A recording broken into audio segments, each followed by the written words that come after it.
మామూలుగా లేదు కదా. అసలు ఏం మాట్లాడాలో అర్థం కావట్లేదు. నిజంగా ఈ స్పోర్ట్స్ గురించి 2 రకాల స్పోర్ట్స్ అందులో చూపిస్తూ ఉన్నాడు. ఒక స్పోర్ట్స్ 90లో జరిగినటువంటి ఒక స్పోర్ట్స్ సంఘటనలా కనపడుతుంది. ఏదేమైనా సినిమా బీభత్సాన్ని సృష్టించే విధంగా పెద్ద ఉండబోతుందని చెప్పి మాత్రం ట్రైలర్ చూస్తే అర్థమవుతుంది.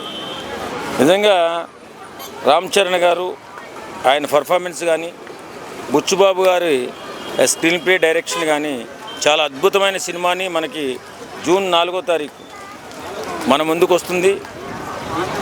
తెలుగు సినిమా చరిత్రని తిరగరాస్తూ ముందుకెళ్తుందని చెప్పి ఈ ట్రైలర్ చూసిన తర్వాత అనిపిస్తుంది. ఖచ్చితంగా ఓ సెన్సేషనల్ మూవీగా సువర్ణాక్షరాలతో తెలుగు సినిమా ఇండస్ట్రీలో నిలిచే సినిమాగా పెద్ద నిలవబోతుంది అనడానికి ఈ ట్రైలరు ఒక ఉదాహరణ. నిజంగా ఈ మధ్యకాలంలో మన ఏఆర్ రెహమాన్ గారి గురించి కూడా చెప్పుకోవాలి. ఆయన ఈ మధ్యకాలంలో కొన్ని హిట్స్ తక్కువగా ఉన్నప్పటికీ ఆ కసితో ఆ కోపంతో సూపర్ డూపర్ హిట్స్ కొట్టినట్టుగా కూడా అనిపిస్తుంది. చాలా బాగున్నాయి సాంగ్స్, అలాగే ఫైట్స్ కానీ, అలాగే గేమ్స్ కానీ, అలాగే అన్ని విధాలుగా ఆ సినిమా ఓ సెన్సేషనల్ మూవీగా నిలుస్తుంది అనడానికి మాత్రం చాలా ఇదిగా కనపడుతుంది. కాబట్టి ఈ సినిమా ఖచ్చితంగా మన తెలుగు సినిమాని ప్రపంచ స్థాయికి తీసుకెళ్లడంలో ప్రధాన పాత్ర పోషిస్తుండడంలో ఎలాంటి అతిశయోక్తి కాదు. సెన్సేషనల్ మూవీగా నిలవబోతుంది, ఓ సూపర్ డూపర్ హిట్గా నిలవబోతుంది. తెలుగు సినిమాని ఖచ్చితంగా ప్రపంచ స్థాయిలో నిలిచే విధంగా ఈ సినిమా ఉండబోతుందని చెప్పి అనుకుంటున్నాం.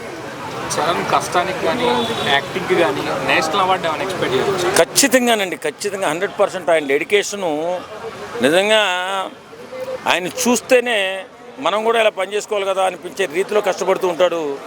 ఒక్కసారి ఎప్పుడైనా షూటింగ్ దగ్గరికి వెళితే తెలుస్తుంది, ఇంత కష్టపడతారా సినిమా హీరో అయ్యండి, చిరంజీవి గారు అబ్బాయి అండి ఇంత కష్టపడతాడా అనిపిస్తుంది. ఆయన బాడీ షేమింగ్ కానీ ఎలా ఉన్నదంటే బాడీ ఫిట్నెస్ కానీ చాలా చాలా బాగుంది. ఈ సినిమా మాత్రం మంచి సినిమాగా నిలబడుతుంది. ఖచ్చితంగా మన తెలుగు సినిమా చరిత్రలో సువర్ణాక్షరాలతో నిలబడే సినిమాగా ఉంటుందని పెద్ద నమ్ముతున్నాను. లాస్ట్ మూవీ గేమ్ చేంజర్ విషయంలో కూడా డైరెక్టర్ కలెక్షన్స్ అది ఇది అని మనం విన్నాం. అవును, మరి ఈ సినిమా గురించి కలెక్షన్ ఏం చెప్తారు? కలెక్షన్ ఎంత వసూలు చేస్తుంది అని మనం చెప్పలేం, కానీ నిజంగా ఓ మంచి సినిమాగా నిలబడుతుందని మాత్రం చెప్పగలం. ఎందుకంటే బుచ్చుబాబు గారి డైరెక్టరు, ఆయన కథనంలో మాత్రం చాలా జాగ్రత్తగా ఉంటారు. మనం ఎవరు ఊహించినటువంటి ట్విస్టులు ఆ సినిమాలో ఉంటాయి. ఖచ్చితంగా ఔరా అనిపిస్తుంది. మనకేం కాదు, ఒకసారి క్రికెట్ ఎప్పటి నుంచో నా చిన్నతనం నుంచి చూస్తున్నా, క్రికెట్ ఆటను చూస్తున్నా, కానీ కింద కొట్టి మళ్ళీ షాట్ కొట్టినటువంటి షాట్ని ఇలా ఊహించలేదు, ఎవరు ఊహించలేదు. అలాంటి ఊహలు ఎక్కువగా బుచ్చుబాబు గారికే వస్తాయి. కాబట్టి సినిమా చూస్తున్నంతసేపు ఆద్యంతం కూడా ఓ అద్భుతమైన కథనంతో ముందుకు తీసుకెళ్ళి ఓ సెన్సేషనల్ మూవీగా నిలబడడానికి బుచ్చుబాబు గారు చాలా కష్టపడి ఉంటారేమో అనిపిస్తుంది.